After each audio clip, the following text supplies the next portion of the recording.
Hai, apa kabar semuanya? Netizen channel Environment Institute bertemu lagi melalui podcast Lingkungan Enviro. Pada video kali ini saya akan berbagi tentang daerah aliran sungai atau sering disebut sebagai DAS gitu ya. Kenapa ini saya perlu berbagi? Karena masih sering terjadi salah paham mengenai daerah aliran sungai atau DAS itu.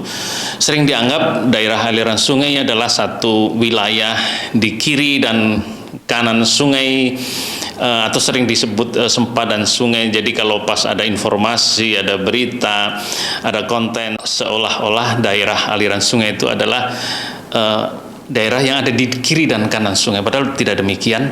Daerah aliran sungai adalah satu wilayah yang luas, yang dibatasi oleh kondisi geografis, khususnya punggung-punggung bukit gitu ya.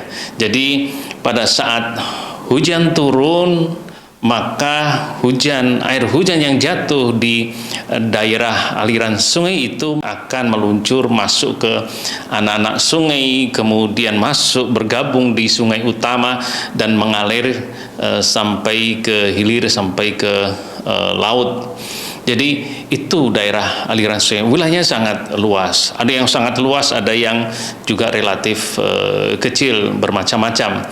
Tapi intinya itu bukan daerah kanan kiri sungai atau sempadan sungai. Dan hal ini penting pada saat kita akan membahas, membuat satu konten terkait khususnya antara lain seperti banjir gitu ya, dan pengelolaan daerah aliran sungai itu sendiri. Nah, banjir itu tidak mungkin ada hujan ekstrim turun di daerah aliran sungai A, banjirnya di daerah aliran sungai B, tidak mungkin gitu ya. Pasti banjir terjadi di daerah aliran sungai di mana hujan ekstrim itu turun.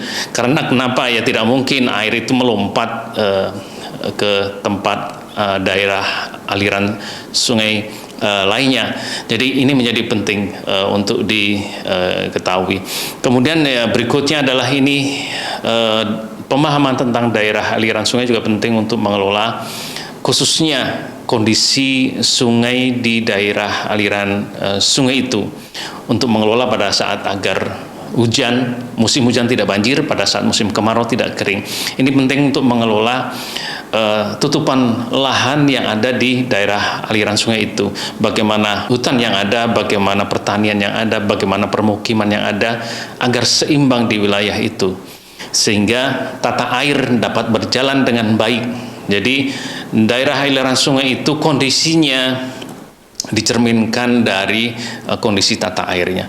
Pada saat hujan, musim hujan tidak banjir, pada saat musim kemarau tidak kekeringan, maka daerah aliran sungai tersebut dapat dinyatakan dalam kondisi yang baik ya, meskipun faktornya banyak. Jadi itu teman-teman, daerah aliran sungai bukanlah kanan kiri sungai, tetapi satu daerah wilayah yang luas, dibatasi oleh punggung-punggung bukit, dan tidak mungkin air hujan yang turun dari awan terus sampai ke lahan di tanah di suatu daerah aliran sungai tertentu melompat ke daerah aliran sungai lain. Jadi tidak mungkin. Oleh karena itu banjir, tanah longsor, apapun yang terjadi di daerah aliran sungai yang satu, karena faktor segala sesuatu yang ada yang terjadi di wilayah itu. Saya kira demikian teman-teman. Terima kasih. Sampai ketemu lagi di channel Environment Institute melalui konten-konten podcast Lingkungan Enviro. Terima kasih, sampai ketemu lagi.